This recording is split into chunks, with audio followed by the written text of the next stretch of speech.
நீ கடைசி துளி ரத்தம் வரைக்கும் எனக்காக சிந்தி இருக்கிறீர் ஆண்டவரே என்று சொல்லி கண்ணீர் வடித்து கதறுங்க. ஆண்டவருடைய அன்பை உணருங்க.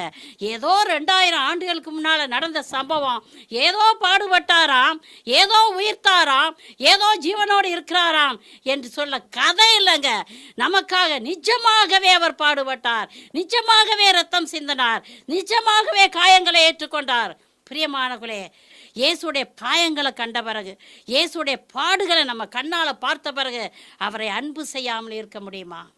அன்பு செய்யாமல் இருக்க முடியுமா? இதுவரைக்கும் ஏனோ தானோன்னு வாழ்ந்திருந்தாலும் இந்த நேரத்தில் இருந்து, தகப்பனே, எனக்காக நீ பட்ட பாடுகள் ஆண்டவரே, எனக்காக நீ சிந்திய ரத்த ஆண்டவரே, இயேசுவே கல்வாரி அன்பை நான் உற்று நோக்கும் பொழுது என் இதயம் வெடிக்குதையா என்று சொல்லி அவரை நோக்கி பார்த்து அவரை முழுவதுமாக அன்பு செய்யுங்கள். ஆமேன். ஆமேன். அன்பே